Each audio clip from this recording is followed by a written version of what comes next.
Okay, so let's start off with this question. You had 4 fights in 2011, none this year.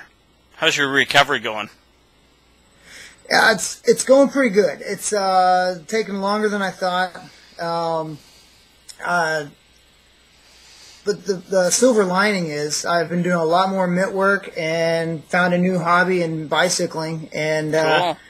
a lot of bicycling and a lot of mitt work. So I've been back into sparring, and kickboxing wise is I've really feel like I've climbed like a whole another level. I feel really good there, and but yeah, it's taken a while. It's just been one of those things that just I kind of brushed under the rug, and it just got worse on me. So Right. I did it earlier on, and after the Brunson fight, I just had to take some time. Sure. So, obviously, one of your training partners is Luke Rockhold. Big fight coming up for him. Want to just talk Yep. about that fight, that matchup? We just talked to Tim Kennedy in the last half hour. He's excited for the fight. How do you think this fight's going to go? I think it's awesome that Tim Kennedy's excited, because I think we're all excited. This is an exciting matchup. Tim Kennedy is tough. He's a soldier, literally. Yeah, And, for sure. He's a tough guy. He's thick. He's strong. His wrestling is great. But I've got to go with the hometown boy on this, and say Luke Rockhold comes out and keeps his belt. For sure. I think Luke's stand-up is better. I think Luke's ground is better, and I think the improvements Luke's made to his wrestling, because Tim Kennedy's got great wrestling, and I think Luke's made a lot of really good advances in his, and is a more complete fighter. And I thought even giving Tim Kennedy the lead in wrestling, still Luke. You don't want to go to the ground with Luke. Sure. Luke's not good. I know he's been really impressive in the stand up, which he is. Right. But do you really want to go to the ground with him? It's not a good choice to make, I don't think. Do you think you're within a few months of fighting, or what do you think's going on with that? I do. There's a few things I need to make sure that I'm able to do, and then Crazy Bob's just waiting for the thumbs up, and we'll get something cooking. Right now, my sparring is just going better than I thought it would go for having that as much time out as I have.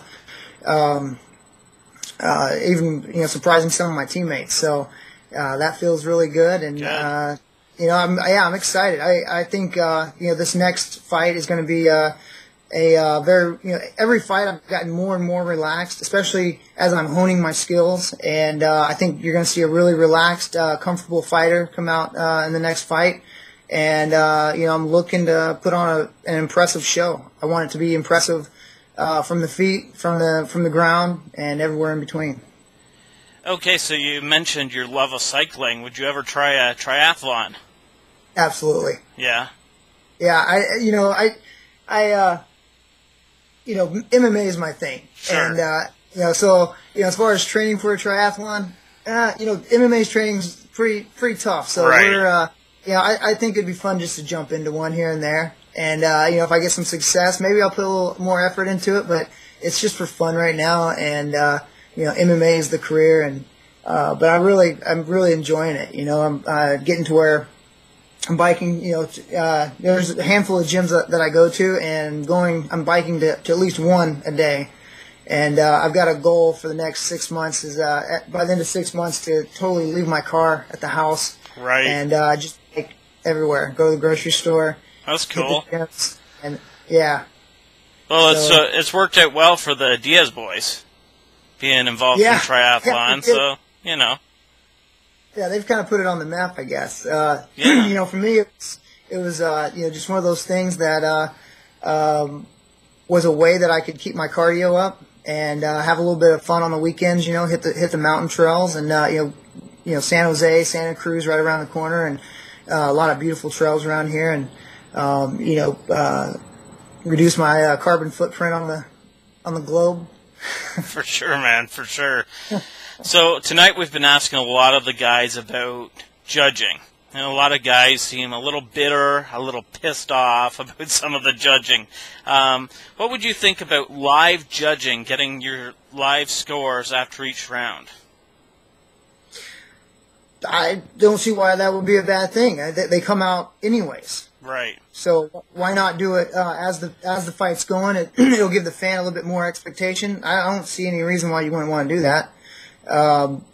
Maybe keep the judges on their toes and engaged a little bit more might help too. Sure. If they're filling out the card at the last minute, I don't know. I don't know how that's going down, but yeah, there's judging is just something. Until we get some people who have been in the cage and actually have fought and understand what's going on a little bit better.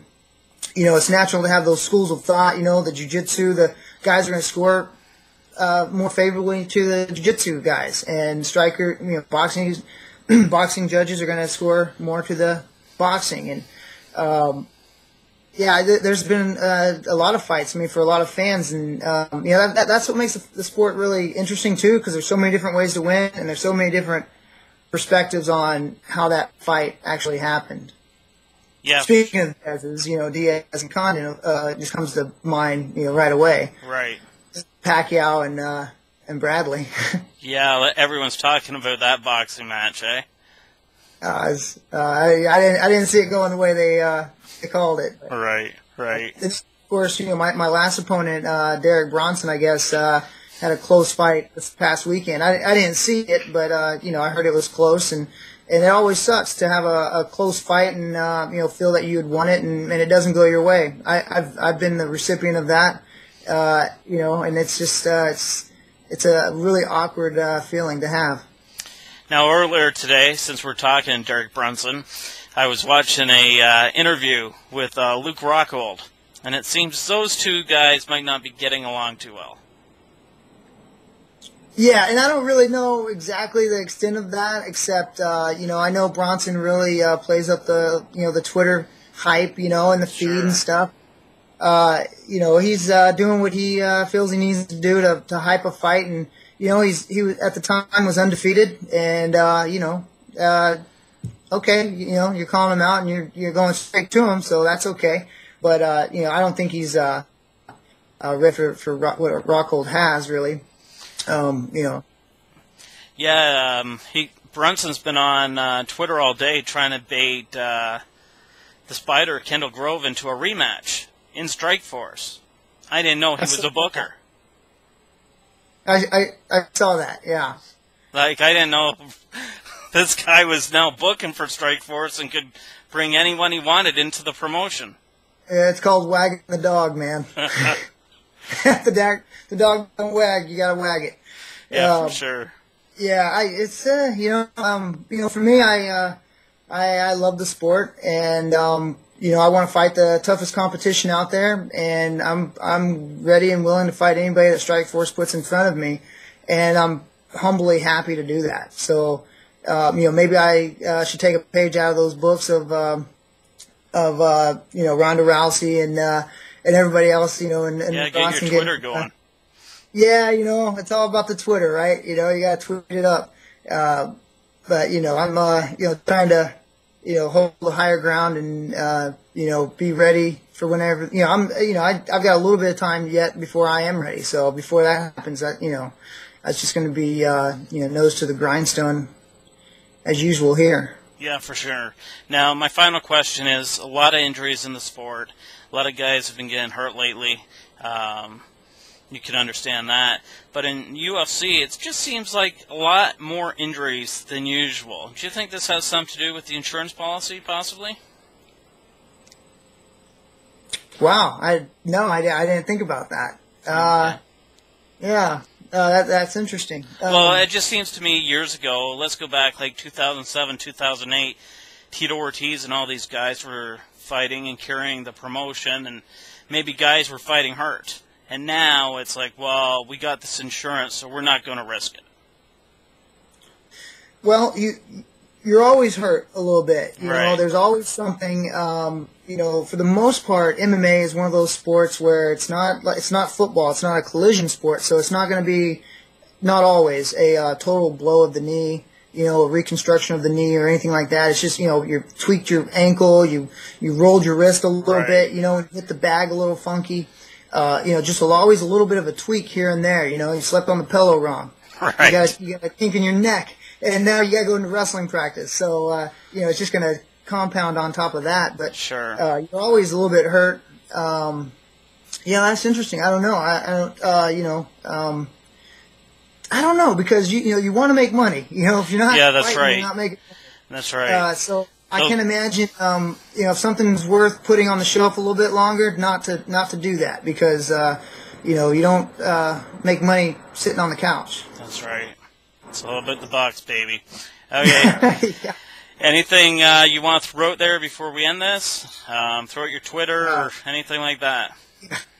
Yeah, Twitter. You gotta get rolling on your Twitter, man. Gotta call someone out. I need to do it, man. Maybe with your help, you can steer me in the right direction on who that should be. Right. I'm just happy for my teammate Luke Rockhold defending his title again, and we're in the same weight class, so I really think he's top shelf UFC level, and I think it's just a matter of time for him. I think. I think him being the champ has done a lot for him personally and professionally, because obviously, but his training and his demeanor around the gym and interacting, I think I'm just really happy for him, and I think big things are going to come, and I think I think he's ready for that next step, and so and then that'll clear the way for me to get follow right behind him. There you go, man. And I wanted to mention, in the interview I watched with him today, he was complaining that he's not getting as much training time as he wanted because UFC's got him going all over the place. Has he been in the gym that much? Well, him and all the marquee guys, all the primary guys, priority guys, they're on their own schedule. Right. And we're all on our own schedule. It is an individual. We're as close as a team and more like a family here than a lot of other gyms. From what I understand, and from other gyms I've been a part of too. I came out here not knowing how long I'd be here, and I'm still here. 4 years later, and I love it. These guys are my family. But the UFC is demanding, and it's there's more to the job than just being in the cage when the lights are on. Those guys are coming and going, and they're always on a different schedule. So I don't know what training they're doing when they're not there. So I can only imagine it's difficult. I mean, it's difficult for the little amount of traveling I do right now. Right. It's taxing. You get jet lag, and you get a promotion that you got to be at a club, and you got to be on the flight the next morning to show up in time for practice. So. Okay, and this question is totally off topic, but a few months ago you were on the radio show, and then we had Elsie Davis on the program too, and you had sent me a message that you were college roommates. Yeah, isn't that kind of weird that you guys pretty much chose the same path? Yeah. No, it's funny, man. I feel like the center cogwheel of the 6 degrees of separation sometimes. Right. It's just uncanny. It's I'm really happy for LC as well. He's a brand new daddy as well, and he's doing good things and representing his hometown, and there's a lot of other guys too. I'm just really proud and happy to be a part of the sport, and happy to been a part of his journey in this. Okay, good stuff, man. Well, I'm going to hit the books. I'm going to figure out who you're going to call out, and I'll get back to you later in the week. That sounds good, man. See ya. Thanks, Mark.